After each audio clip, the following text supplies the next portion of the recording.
বঙ্গোপসাগরে ক্রমশই শক্তি বাড়াচ্ছে ঘূর্ণাবর্ত, যা নিয়ে ইতিমধ্যেই লাল সতর্কতা জারি করে দিয়েছে আলিপুর আবহাওয়া দপ্তর। মৎস্যজীবীদের জন্য ইতিমধ্যেই লাল সতর্কতা জারি করেছে আবহাওয়া অফিস। আবহাওয়া দপ্তর জানাচ্ছে, আগামী 10 তারিখের মধ্যে ভয়ঙ্কর আকার নিতে চলেছে ঘূর্ণাবর্ত, আর সেটি পরবর্তীতে হয়তো ঘূর্ণিঝড়ের আকারও নিতে পারে। ঘন্টায় প্রায় 65 কিলোমিটার বেগে, সর্বোচ্চ 65 কিলোমিটার বেগে পশ্চিমবঙ্গ এবং বাংলাদেশের উপকূলে আঘাত হানার সম্ভাবনা থাকছে, যে কারণে মৎস্যজীবীদের কিন্তু ইতিমধ্যেই আপনার রেড অ্যালার্ট জারি করেছে। এছাড়া উপকূলবর্তী আপনার পূর্ব মিদনাপুর, পশ্চিম মিদনাপুর, 2 চব্বিশ পরগনা, এই অঞ্চলগুলিতে কিন্তু ভারী থেকে অতি ভারী বৃষ্টির কারণে কিন্তু লাল সতর্কতা থাকতে পারে। তো পরবর্তীতে যতই কিন্তু উপকূলের দিকে অগ্রসর হবে এই ঘূর্ণাবর্ত কিন্তু আরও শক্তি বাড়াবে। তো আলিপুর আবহাওয়া দপ্তর জানাচ্ছে যে 10 তারিখ নাগাদ, 10 তারিখ বিকেল নাগাদ কিন্তু ঘূর্ণাবর্তটি বঙ্গোপসাগরে অবস্থান করবে এবং ঘন্টায় 65 কিলোমিটার বেগে কিন্তু উপকূলের দিকে অগ্রসর হবে, আর ঝড়ো হাওয়া বইবে 65 কিলোমিটার বেগে। আর 11 তারিখ কিন্তু এই ঘূর্ণিঝড়ের মানে ঘূর্ণাবর্তের প্রভাব সবথেকে বেশি লক্ষ্য করা যাবে আপনার বাংলার উপকূলে, আর যার প্রভাবে কিন্তু ভারী থেকে অতি ভারী বৃষ্টির সম্ভাবনা একটা তৈরি হচ্ছে। তা নিয়েও কিন্তু সতর্ক করেছে আলিপুর আবহাওয়া দপ্তর। বিশেষ করে যেটা ভারী বৃষ্টি হচ্ছে আপনার পূর্ব মিদনাপুর, পশ্চিম মিদনাপুর, 2 চব্বিশ পরগনা আর ঝাড়গ্রাম, এই 5 জেলায় কিন্তু সবথেকে বেশি বৃষ্টির সম্ভাবনার কথা জানাচ্ছে আলিপুর আবহাওয়া দপ্তর। সেটাও কিন্তু আমরা বিস্তারিতভাবে আলোচনা করব। তো এই যে নতুন করে ঘূর্ণাবর্ত তৈরি হচ্ছে বঙ্গোপসাগরে, বিশেষ করে আপনার এই মুহূর্তে যেটা আপনার অবস্থান করছে উড়িষ্যা সংলগ্ন বঙ্গোপসাগরে, পরবর্তীতে সেটা কিন্তু আরও উত্তর দিকে অগ্রসর হয়ে 8-9 তারিখ নাগাদ, আগামীকাল এবং সোমবার নাগাদ কিন্তু সেটা আপনার পশ্চিমবঙ্গ উপকূল লাগোয়া বঙ্গোপসাগরে প্রবেশ করে যাবে। 10 তারিখ নাগাদ কিন্তু সেটা উপকূলের খুব কাছে আঘাত আনবে, আর যার প্রভাবে কিন্তু ভারী থেকে অতি ভারী বৃষ্টির পরিস্থিতি তৈরি হবে দক্ষিণবঙ্গের একাধিক জেলায়। আর এই বৃষ্টির তীব্রতা কিন্তু আপনার 12-13 দিকে আরও বেড়ে যাওয়ার সম্ভাবনা থাকছে। তো সেক্ষেত্রে বঙ্গোপসাগরে তৈরি হওয়া ঘূর্ণাবর্ত নিয়ে কি আপডেট দিচ্ছে আলিপুর আবহাওয়া দপ্তর, আর কবে কোন জেলায় কতটা বৃষ্টির সম্ভাবনা রয়েছে, আর বাংলাদেশে বা এই ঘূর্ণিঝড়ের প্রভাব মানে ঘূর্ণাবর্তের প্রভাব কতটা কি পড়তে চলেছে, উত্তরবঙ্গে কতটা বৃষ্টি হতে পারে, এই ঘূর্ণাবর্ত বৃষ্টির ঘাটতি কতটা মেটাতে পারে, সবটাই বিস্তারিতভাবে আলোচনা করব এই ভিডিওতে। তাই ভিডিওটি অবশ্যই শেষ পর্যন্ত দেখুন। আর এই মুহূর্তে আপনার অঞ্চলে আবহাওয়া কেমন তাও বিস্তারিতভাবে কমেন্ট করে জানান, ফলে আপনার জেলা থেকে যখনই কোনো লেটেস্ট আপডেট আসবে সবার আগে তুলে ধরবো আমরা। সেক্ষেত্রে সবার প্রথমে যদি আমরা স্যাটেলাইট চিত্রের মাধ্যমে দেখার চেষ্টা করি যে ঠিক এই মুহূর্তে বাংলার আবহাওয়ার পরিস্থিতি কী রয়েছে, কোথায় কতটা পরিবর্তন, আর পরবর্তীতে আমরা ঘূর্ণিঝড়ের পরিবর্তন নিয়ে মানে ঘূর্ণাবর্তের পরিবর্তন নিয়ে আলোচনা করব, যদিও আলিপুর আবহাওয়া দপ্তর এখনও বলেন যে এটি ঘূর্ণিঝড়ের আকার নেবে কিনা। তো সেক্ষেত্রে এই মুহূর্তে উপগ্রহ চিত্র আপনার যেটা বলছে, এই মুহূর্তে আপনার পূর্ব মিদনাপুর, পশ্চিম মিদনাপুর, আর এদিকে আপনার হাওড়ার কিছু অংশ, হুগলির কিছু অংশ, চন্দননগর, আরামবাগ, বর্ধমান, কাটোয়া, দুর্গাপুর, বাঁকুড়া, সুরি, এগুলোতে কিন্তু গভীরভাবেই মেঘলা রয়েছে আকাশ, আর সেই সঙ্গে হালকা থেকে মাঝারি বৃষ্টির সম্ভাবনাও থাকছে। তবে মালদা, 2 দিনাজপুর অর্থাৎ উত্তরবঙ্গের ক্ষেত্রে মোটামুটি সব কয়টি জেলাতে 8টি জেলাতেই কিন্তু আকাশ মোটামুটি পরিষ্কার থাকছে। বাংলাদেশের ক্ষেত্রে রাংপুর আর ময়মনসিংহ, সিলেটের কিছু অংশ, এগুলোতে কিন্তু মেঘলা আকাশ থাকছে। ত্রিপুরার ক্ষেত্রেও কিন্তু হালকা মেঘ থাকছে, চট্টগ্রামের ক্ষেত্রে কিন্তু গভীরভাবে মেঘ থাকছে। এবার যদি আমরা একটু আলিপুর আবহাওয়া দপ্তরের অফিসিয়াল আপডেটের দিকে লক্ষ্য করি যে অফিসিয়ালি কী আপডেট দিচ্ছে আলিপুর আবহাওয়া দপ্তর, তারপরে আমরা মেঘলা আকাশ, বৃষ্টি এবং তাপমাত্রার দিকে লক্ষ্য করব। সেক্ষেত্রে আলিপুর আবহাওয়া দপ্তরের অফিসিয়াল আপডেট যেটা বলছে, আজকে যে আপডেটটি বলা হচ্ছে যে আপনার দক্ষিণবঙ্গের ক্ষেত্রে আগামী 9 তারিখ নাগাদ কিন্তু বজ্রবিদ্যুৎ সহ হালকা থেকে মাঝারি বৃষ্টির সম্ভাবনা থাকছে, বিশেষ করে আপনার 2 মিদনাপুর, 2 চব্বিশ পরগনা, ঝাড়গ্রামের বিস্তীর্ণ অঞ্চলে। তবে আপনার 10 তারিখ নাগাদ ভারী বৃষ্টির সম্ভাবনা থাকছে, বিশেষ করে আপনার 2 মিদনাপুর, 2 চব্বিশ পরগনা, ঝাড়গ্রাম, বাঁকুড়ার বিস্তীর্ণ অঞ্চলে কিন্তু 10 তারিখ ভারী বৃষ্টি। আর 11 তারিখের ক্ষেত্রেও কিন্তু একইভাবে ভারী বৃষ্টির সম্ভাবনা থাকছে আপনার 2 বর্ধমান, হুগলি, নদিয়া, মুর্শিদাবাদ, বীরভূম, উত্তর চব্বিশ পরগনা, দক্ষিণ চব্বিশ পরগনা এই জেলাগুলিতে কিন্তু বজ্রবিদ্যুৎ সহ ভারী বৃষ্টি থাকছে।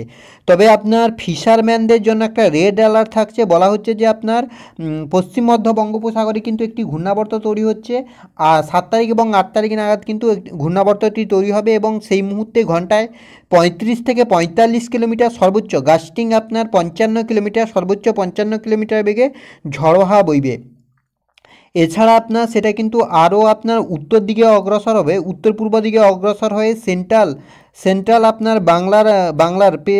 বাংলার কাছে অবস্থান করবে আপনার 9 থেকে 11 তারিখের মধ্যে, 9 থেকে 11 তারিখের মধ্যে, এবং তার সর্বোচ্চ গতিবেগ থাকবে 35 থেকে 55 এবং গাস্টিং আপনার 35 থেকে 45 এবং গাস্টিং যেটা থাকছে 55 কিলোমিটার। অর্থাৎ যেটা লক্ষ্য করা যাচ্ছে এই মুহূর্তে কিন্তু বঙ্গোপসাগরে একটি ঘূর্ণাবর্ত অবস্থান করছে, আলিপুর আবহাওয়া দপ্তর জানাচ্ছে। সেটা কিন্তু আপনার 9-10 তারিখ নাগাদ কিন্তু 9 থেকে 11 তারিখের মধ্যে পশ্চিমবঙ্গ উপকূলে আসবে, আর যার প্রভাবে কিন্তু সমুদ্র উত্তাল হওয়ার সম্ভাবনা থাকছে। প্রায় সর্বোচ্চ 55 কিলোমিটার বেগে কিন্তু ঝড়ো হাওয়া বইতে পারে, যার প্রভাবে কিন্তু মৎস্যজীবীদের জন্য একটা রেড অ্যালার্ট থাকছে।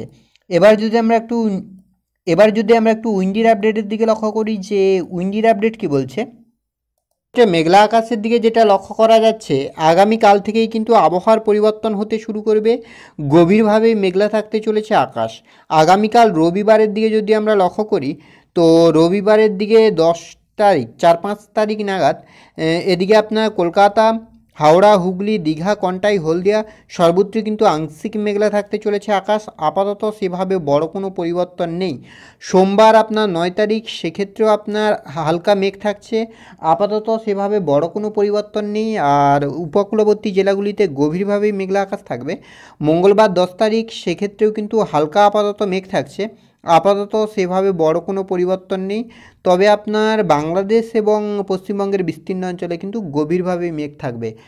12 তারিখ আপনার বৃহস্পতিবার, সেক্ষেত্রেও কিন্তু হালকা মেঘ থাকছে। 13, 14, 15 তারিখের ক্ষেত্রেও কিন্তু গভীরভাবে মেঘলা আকাশ থাকছে। এই যে ঘূর্ণাবর্ত তৈরি হচ্ছে, এর প্রভাবে বৃষ্টির দিকে যদি আমরা লক্ষ্য করি, সেক্ষেত্রে কিন্তু বৃষ্টির তীব্রতা আগামী কয়েকদিনে বেশ খানিকটা বাড়বে। তো আগামীকাল রবিবারের দিকে যদি আমরা লক্ষ্য করি, সেক্ষেত্রে রবিবার আপনার বজ্রবিদ্যুৎ সহ বৃষ্টির সম্ভাবনা থাকছে কলকাতা সহ বিস্তীর্ণ অঞ্চলে। বিশেষ করে আপনার আমরা যদি লক্ষ্য করি, কলকাতা আর কোলাঘাট, আরামবাগ, চন্দননগর, খড়গপুর, হলদিয়া, এদিকে আপনার পুরুলিয়া, বাঁকুড়া, দুর্গাপুর, বর্ধমান এগুলোতে কিন্তু বজ্রবিদ্যুৎ সহ বৃষ্টির সম্ভাবনা থাকছে। সুরি, কাটোয়া এগুলোতেও কিন্তু বৃষ্টির সম্ভাবনা থাকছে। তবে আপনার এদিকে মালদা, 2 দিনাজপুরের ক্ষেত্রে কিন্তু সেভাবে আপাতত ভারী বৃষ্টি নেই।